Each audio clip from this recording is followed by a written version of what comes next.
জয় শ্রীরামকৃষ্ণ পরমহংসদেব, জয় মা শারদা, জয় শ্রী বিবেকানন্দ।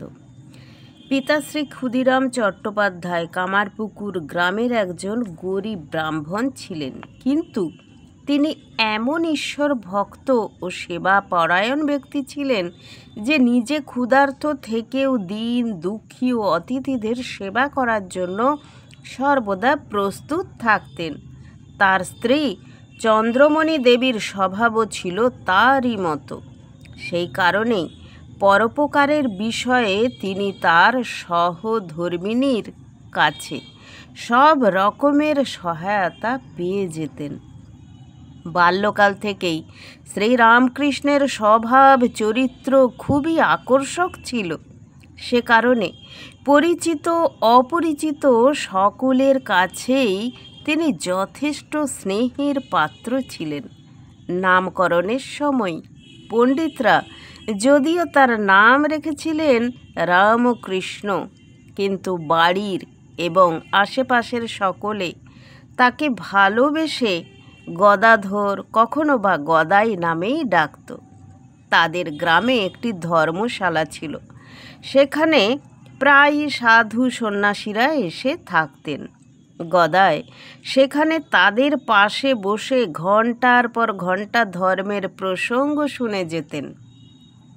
5 বছর বয়সে তাকে পাঠশালায় ভর্তি করানো হলো, কিন্তু সারা দিন ভজন কীর্তনে মগ্ন থাকার ফলে লেখাপড়ায় প্রতি তার কোনো আগ্রহ ছিল না। তিনি বলতেন, লেখাপড়া শিখে তো সেই পুরোহিতেরই মতো চাল ডাল আটা বেঁধে ঘরে নিয়ে আসতে হবে। আমার তেমন বিদ্যা শিখে দরকার নেই, অন্য তো আমার জমিতেই চাষ হয়। পিতার মৃত্যুর পর শ্রীরামকৃষ্ণের বয়স যখন 14 থেকে 15 হবে, তখন তার দাদা শ্রীকুমার নিজের সাথে করে তাকে কলকাতায় নিয়ে আসেন। রামকুমার সেখানকার একটি টোলে শিক্ষকতা করতেন। কলকাতার জানবাজার নিবাসী রানী রাসমণি দক্ষিণেশ্বরে একটি বিশাল বড় কালী মন্দির তৈরি করান, প্রতিষ্ঠিত করলেন। সেখানে অন্যান্য দেবতাদেরও আলাদা আলাদা মন্দির ছিল। পণ্ডিত রামকুমার সেখানে প্রথম পূজারীর কাজে নিযুক্ত হন। শ্রীরামকৃষ্ণ রামকুমার দাদার সঙ্গে সেখানেই থাকতে লাগলেন। প্রথম দিকটায় তিনি দাদার এই কাজের বিরোধিতা করেন, কারণ রানী রাসমণি ছিলেন জাতিতে কৈবর্ত। এরপর ধীরে ধীরে তার মন পূজায় বসে এবং পরবর্তীকালে রানী রাসমণি তাঁকেই মা ভবতারিণীর পূজারী রূপে নিযুক্ত করেন। তিনি এই কাজ সম্পূর্ণ শ্রদ্ধা ও ভক্তি সহকারেই করতেন, আর প্রতিদিনই মায়ের কাছে প্রার্থনা করতেন, মা আমাকে দেখা দে মা। সে সময় তার কোনো বাহ্য জ্ঞান থাকতো না। উন্মনা হয়ে মায়ের প্রতিমার কাছে একভাবে বসে থাকতেন, এমনকি নিজের শরীরের কথাও ভুলে গিয়ে সারাক্ষণ কেবল মা মা বলে ডেকে যেতেন। লোকেরা এতে তাকে সত্যি সত্যি পাগল ভাবতে শুরু করে।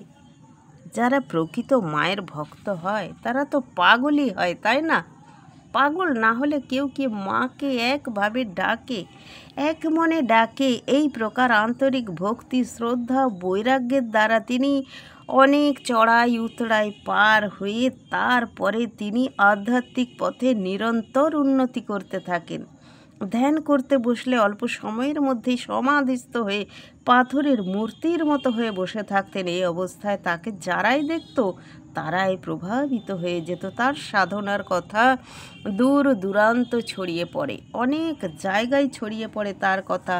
শত শত মানুষ তাকে দর্শন করার জন্য ছুটে ছুটে আসতেন, নানা রকম উপহার আনতেন, কিন্তু তিনি সেসব একবারও ছুঁয়ে দেখতেন না। সাধনার এতটাই উচ্চস্তরে তিনি পৌঁছে গিয়েছিলেন যেখানে ধন ঐশ্বর্য সবই তার কাছে তুচ্ছ হয়ে গিয়েছিল।